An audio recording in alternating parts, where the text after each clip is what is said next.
to see everybody. Hope everyone had a good weekend, whatever it is you did before you got here. Hope it was good. So like Matt said, we're continuing the series that we started a few weeks ago called I Was in the House When the House Burned Down. What we've been doing with this series is we've been kind of examining the structures and the systems, the schemas, if you will, that we all kind of came up inside of. The places and the atmospheres that gave us sort of our understanding of how the world works. The rules, the norms, the morals, everything that we sort of carry with us that was given to us when we were still sort of figuring out who it is that we were becoming. So we've been doing this series for a while, and we've covered a lot of territory up to this point. And I do this has been said already, but if this is your first time, I'll go ahead and reiterate. We're dealing with some difficult topics. We're dealing with some things that can be, for some of us, very, very heavy. So if at any point you have the feeling of, I'm not prepared for this emotionally, this is not a thing I can get into today, so feel free at any point, please take care of yourself. Feel free to step out. You can come back anytime you want. You can catch it online if that's something you'd like to do. Please know where you need to be if at any point you feel like, okay, this is more than I can handle. So So anyway, all that to say, we're continuing with this conversation, with this ongoing series, where we're talking about the systems, the schemas that we came up in. We all came up inside of a system. And that system had its own rules and its own patterns and norms. And some of those things were good. Like perhaps you were handed things like your sense of morality or your sense of justice or your sense of fairness. Or like this is how we treat other people, or your work ethic. Like maybe all those things came out of the system that you grew up in. But it's also possible that you were handed some things that were a little bit destructive, some patterns, some ways of seeing the world, some ways of treating other people. And you as you've gotten older, you've had this realization of like, I'm realizing not all of those things were healthy and good. And you're still unpacking what it is to be your own person and what it means to move beyond those things that were handed to you. So we've been talking about that a lot. And my family and I, we just got back from a 16-day road trip. We have 3 kids. At least that's how many kids we had when we started the road trip. As of when we pulled into the driveway, the head count was consistent, so I think we're still okay. And we got into this road trip thinking, I went full Clark Griswold. I was ready, to make some memories and do a lot of really fun stuff.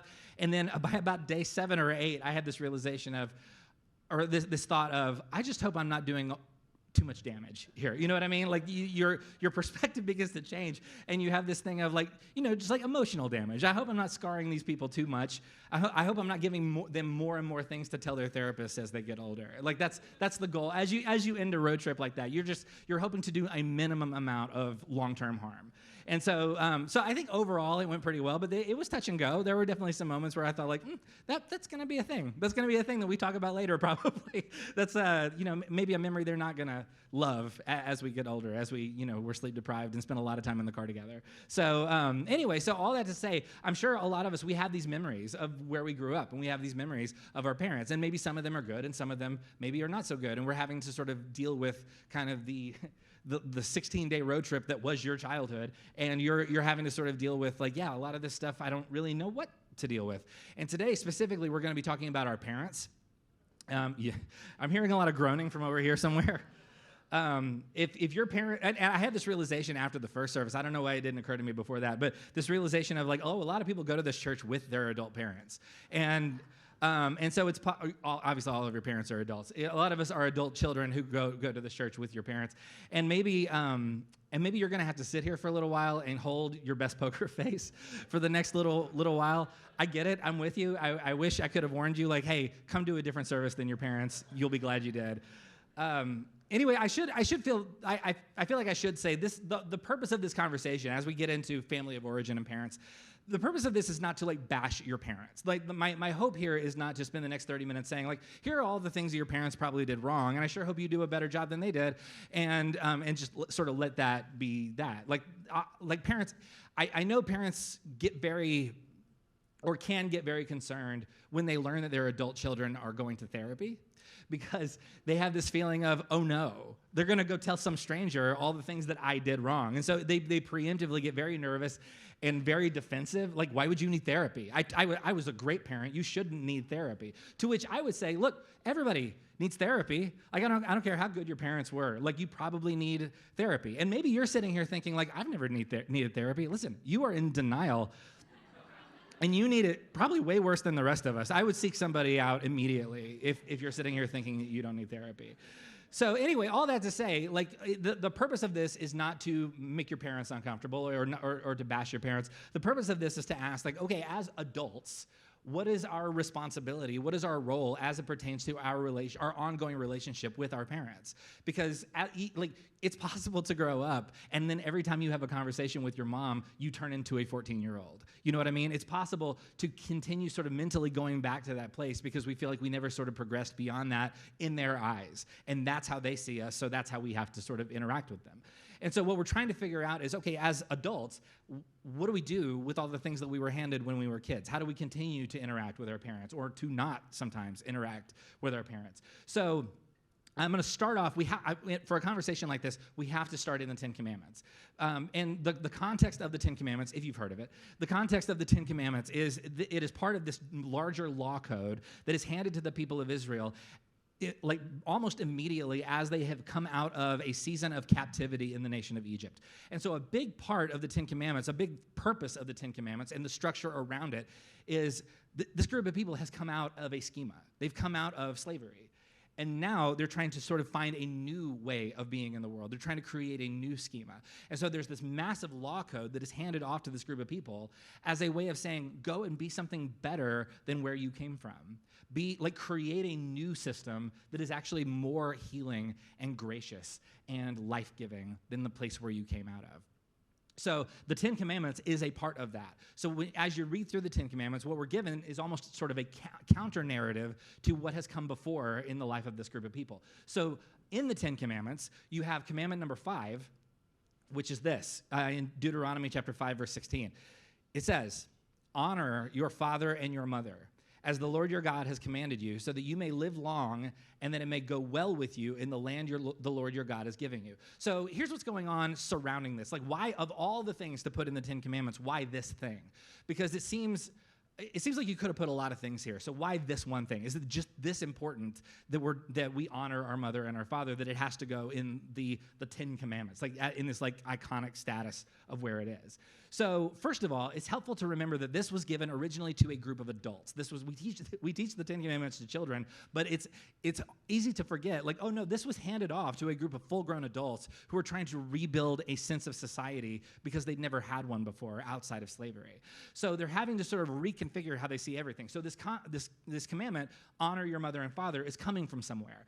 And the thing about this is, in the ancient Near East, where this comes out of, in most legal documents from this time period, a person's ability to inherit their parents' property was often directly contingent on how that person cares for their aging parents. So that's why the whole bit in there is about, like that whole bit about, like, so that you can live long in the land. It's because that's about inheritance. That's about when your parents die, you will become the bearer of whatever they possessed before you. Because at the time, it wasn't a sense of, like, the situation was not, you would grow up and when you turn 18, you would move out of the house and find a place of your own. No, everybody in the family lived under the same roof.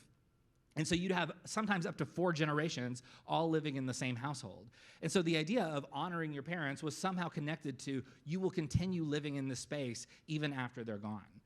And so one of the things that would happen in this period of time, that would lead up to, like, why would you have these commandments in certain law codes? Because the Ten Commandments is not the only place you find this in documents from the ancient Near East. You also have other societies that also have something along the lines of honor your mother and father. And here's why. Because up until this point, your basic value in society and in your household was directly related to how well you could contribute to the survival of your clan or your tribe or your family. So it wasn't just like we were all living together and enjoying each other's company. It's we're all trying to survive together. And so there would come a point, and so you would basically have two different groups of people in the household that were not able to contribute to the well-being of the survival of the whole family. One would be the small children, obviously, because small children have a limited capacity for like hard manual labor, like farming or hunting or whatever else was required. So, but the idea of the small children is if you keep them alive, they get bigger and they can help you at a certain point. With your aging relatives, it's not that way. So there comes a point in certain ancient Near Eastern societies where the aging relatives become less and less able to help out. So they become, through the eyes of that society and through these groups of people, they become a burden. And so what ends up happening a lot of times in the ancient Near East and prior to this is you would have elderly relatives basically, being kind of like shoved out to sea or like kind of dealt with in a way to where they were no longer a problem, if you will. And so what ends up happening is you have lots of people who treat elderly relatives as something to sort of discard and get rid of. So then you have this commandment showing up and saying like, no. The contribution that your parents made in your life is not limited to economics. Like their ability and their capacity for creating an environment that made you into who you are isn't just like how hard could they work on any given day. It was, oh no, this is the group of people. Your mother and father are the people who handed you your story, who gave you your first sense of identity. So this is a call, the fifth commandment, first and foremost, is a call to remember that the most significant contribution that your parents made was not an economic one. They are the original givers of your sense of place and identity and story. And in other words, you have roots. And your roots have shaped you in all kinds of ways. Your roots matter. You are who you are because of where you came from. So this raises the next question, I would argue, which is, okay, so what do we mean when we say honor? Because it doesn't say love, it doesn't say respect, it says honor your mother and your father. And so why does it use this specific word? And I will, I'll go ahead and say, this is a passage that for as long as I have been studying these kinds of things has been a point of tension for me. I majored in religion in college. I went to seminary after that. This has always been a point of interest, and here's why. I have never had a healthy relationship with my mom. In fact, my first therapist that I ever had when I was in my early 20s, after a couple of sessions, she said, it sounds to me like you never actually did develop any sort of bond with your mom, even when you were little. And I said, no, that's right. I never did. If you were to ask me to give you one good memory with my mom, I couldn't do it. It has never, and I have to be careful about how I talk about this, obviously, because it's going on the internet, but I've never had a good relationship with my mom. It's just never been a thing that was available to me. On the other hand, I have a really good relationship with my dad. I work with my dad every day. It's a joy. My dad was my best man in my wedding. I'm very close with my dad. For a while, during my childhood, he was a single parent until he married my stepmom. And so for a while, he was the one person I could always rely on. Like I'd never once wondered if my dad loved me. And I can't say that about my mom. And so I have these two parents with two very different stories that they've handed me. And so for a long time, I've had to, really all my adult life, I've had to deal with, how do I handle the fifth commandment? How do I handle honor your mother and your father? So it's not just a theological question to me, it's a very personal question to me, because for the longest time, I didn't know how to deal with this passage. In fact, I've had people in my life, I think mostly pretty well-meaning people, who have come to me with this passage and used it as a weapon and basically said, look, you need to try harder. You need to work harder to earn your relationship with your mom. Because if your relationship with your mom isn't good, that's probably your fault, because the Bible says, honor your mother and father. So what are you doing to honor your mother if you're not trying harder to connect with her? And so I've had people, again, some well-meaning, some probably not, like bring this passage to me and use it as a way to offer some amount of guilt or shame or manipulation. And so one of the things that I've had to sort of deal with is, what do I even say when people come to me with this? And maybe you're in a similar sort of situation. Maybe you have a relationship or a lack of relationship with an adult, or as an adult with a parent, and this passage has been handed to you, and you're sort of having to deal with, like, what am I supposed to do with this? How do I honor somebody who is harmful? How do I honor somebody who is toxic? How do I honor somebody who doesn't want a relationship with me at all? And so how am I supposed to even interact with this passage when I don't even know what it means to do it? So, which raises the question, what do we mean when we say honor? When the Bible says to honor your mother and father, what does that word even mean? And so the Hebrew word for honor here is the word kabod.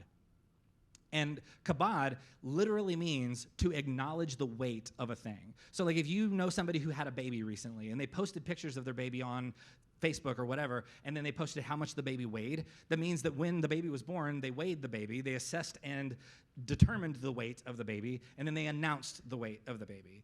That is literally what it means to kabod something. You are acknowledging the weight of a thing. But it's not just acknowledging like the physical weight of the thing, it is acknowledging like the significance of the thing, the emotional value of the thing. So to honor your mother and father isn't to always call them when they expect you to call them, or to always be at their mercy whenever they demand it. It is to acknowledge the weight of whatever it is that they have poured into you. So it is a way, so this passage, honor your mother and father, is a way of saying, do not underestimate your mother and father's contribution to who you ultimately have become. And in some situations, that is something to celebrate, and in some situations, that is something to deal with and to grieve in a certain amount. It all comes from the same place. It is all kabod, to honor something, to acknowledge the weight of the thing. So this, to me, raises the question, okay, so when this was originally given to this group of people who were trying to survive, and it was given to this group of people, and they were told, honor your mother and father, the question then becomes, and because if the whole idea is, this is the group of people, these are the people who were supposed to give you your story, to remind you you're a part of something larger than just yourself. What kind of story, then, are these people expected to pass on from generation to generation? Which brings us to the next chapter, which is in Deuteronomy chapter 6. Deuteronomy 6, beginning in verse 4, this is a very famous prayer. It's called the Shema. And in fact, if you were to go to a Jewish synagogue, today's Sunday, so you wouldn't go today, but if you had gone yesterday to a Jewish synagogue, it's very possible you would have heard this prayer recited, probably in Hebrew. Some would argue this is the most significant prayer or recitation in the entire Hebrew scriptures. So in Deuteronomy 6, verse 4, it says, "Hear, O Israel, the Lord our God, the Lord is one. Love the Lord your God with all your heart and with all your soul and with all your strength. These commandments that I give you today are to be on your hearts." So in other words, this is your story. The story you're being handed here is about a God who has brought you into a certain space and is offering you a new story to bring love and grace and redemption into the world. Then the very next thing that happens, the very next verse, in verse 7, it says, "Impress them on your children. Talk about them when you sit at home and when you walk along the road, when you lie down and when you get up. Tie them as symbols on your hands and bind them on your foreheads. Write them on the door frames of your houses and on your gates." So here, the assumption is you are handed a story. And the story you're handed is a beautiful, life-giving story. And now your expectation is to now pass that story on to the next generation. Talk about them when you walk along the road and when you lie down to go to sleep. The assumption is that parents would remember their own story and then pass that story on to the next generation. So to honor, to kabod your mother and father, is to remember the story that they have handed you. So if I was an adult who had grown up in this ancient culture, a big part of me honoring my mother and my father would be to remember the story that they had invited me into. Conversely, to dishonor my mother and father would have been to divorce myself from my family of origin, my community, my God. In other words, to say, like, I don't have a story worth telling. I have not inherited a narrative. I have not inherited any sense of identity or who I am. It's to basically say, like, I have no story. So to honor your mother and father in a certain way is to say, yeah, I have a story. I have roots. I came from somewhere. And some of it is probably good, and some of it might be a little bit not so good. But all of it is my story. To honor, to kabod your mother and father is to acknowledge and remember that story. The fifth commandment is about preserving a sacred communal identity. God is saying, if you refuse to acknowledge the significance of your mother and father in your story, you are losing your grip on the story itself. And when you do that, you lose your grip on who you are at all. You begin to forget who you are. This is a way of saying, don't forget where you came from. Or if you're from the South, don't forget your raisin. This is the way, well, thank you. This is a way of saying, like, yeah, you came from somewhere. You had a story that was handed to you from a very early age, and now your job is to understand and acknowledge and remember what that story was. And so the question then becomes, is this passage even useful anymore? Because like we live in a very different society than what was handed to this group of people. So now, thousands of years later, what do we even do with this? Like now that we have different relationships as adults with our parents, we don't all live under the same roof for the most part. We all have our own identities, our own lives. We all have a certain amount of independence in our current culture. Can we even do anything with this? And I would argue, yeah, because we still have a story. We are still handed something. It is possible that you were wounded in a certain kind of way. It's possible that you have a really tense, stressful, difficult relationship with one or both of your parents. And you're dealing with, how do I honor somebody who has never once earned the right to be honored? How do I acknowledge a story when that story is way too painful to even talk about? Maybe you were abused. Maybe you were forgotten about. Maybe you were maybe you were constantly told that you weren't enough. Maybe you've been told you're not welcome here anymore. How do you honor that? Because again, I have two parents. One of them gave me one story, and the other one gave me a very different story. How do you honor two very different parents who handed you two very different stories? So what I want to do with the time that we have left, I want to make 4 observations.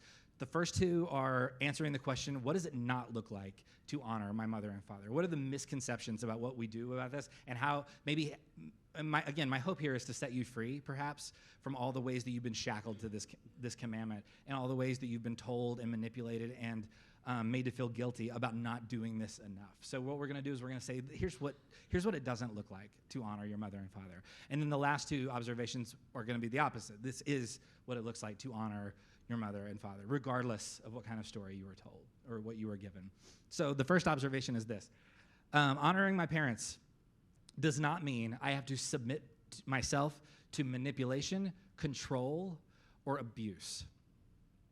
If you have a parent who every time you talk to them makes you feel small, if you have a parent who every time you interact with them, you walk away feeling like you need a week to recover, you can establish boundaries. Establishing boundaries does not mean you're not honoring your parents. Sometimes the best way to honor the story that you came from is to acknowledge, yeah, every time this was the story I grew up with, and it hurts every time I re-encounter it. So what I'm going to have to do is I'm going to have to set up some very specific rules about when we do and do not engage with this. It's possible that you can go to a family event and you can be there for 2 hours, but once you hit 2 hours and 15 minutes, the wheels just fall right off and things get really bad, and it takes a long time for things to begin to feel normal again. That's the point at which you say to yourself, okay, I will come for 2 hours, and I'm going to set an alarm on my phone, and when the 2-hour mark hits, I don't care what we're doing, we're putting the kids in the car and we're heading out. And that's going to have to be okay. You are allowed to do that. Honoring your parents doesn't mean you have to subject yourself to manipulation or control or abuse. It does not give that person unlimited amounts of power to wreak havoc in your life. That is not honoring your parents, and it certainly isn't honoring who God has created you to be. So this also involves a certain amount of self-differentiation, which is basically a way of saying, like, I need to understand where I stop and where my parent begins. So if my parent is expressing certain amounts of feelings about who I am or my choices or my presence or lack of presence in this particular situation, their feelings about that are not your job. It is not your job to make sure that your parent stays happy all the time. That's their job. So your job is to understand your story and to understand where you came from and to protect yourself and the people that you are responsible for, however that looks. So again, if that means setting up some boundaries, if that means articulating some expectations, if it means sitting down with a parent and saying like, look, you cannot say those things in front of my kids. That's part of it. That is not you dishonoring your parents. So again, honoring my parents does not mean I have to submit to manipulation, control, or abuse. Honoring my parents also does not mean substituting their judgment for my judgment. For example, if you have kids, it is possible that your parents have very strong opinions about how you're raising your kids and all the things that go into that. You do not have to do what they suggest just because they suggested it. I realize for most of us, we're like, yeah, that's obvious. For some of us, it's like, write this down. You do not have to do it just because they expect you to do it. Your judgment as an adult is yours. You do not have to substitute their judgment for your own. And it's possible. I mean, you can. I don't know if I would always recommend this, but you could, if you wanted, say like, look, you tried that when I was a kid, and look how that all turned out, so I'm going to go a different route, and we're going to do something a little different. So all due respect, we're not going that way. We're going this way. You are allowed to make your own choices. You are allowed. That's the great thing about being an adult. You are allowed to make your choices about who you are and what you do. How many of us hide the alcohol every time our parents come over, even though we're in our like 40s and 50s? I get it. It's totally understandable. You don't have to. You do not have to substitute their judgment for yours. You are allowed to make your own choices. So anyway, those are the two things honoring my parents is not. The first thing that honoring my parents does mean, honoring my parents does mean owning my whole story. This means being able to sit down, probably with a therapist or some person that you trust, and saying, I need to get this off my chest. These things happened in my childhood.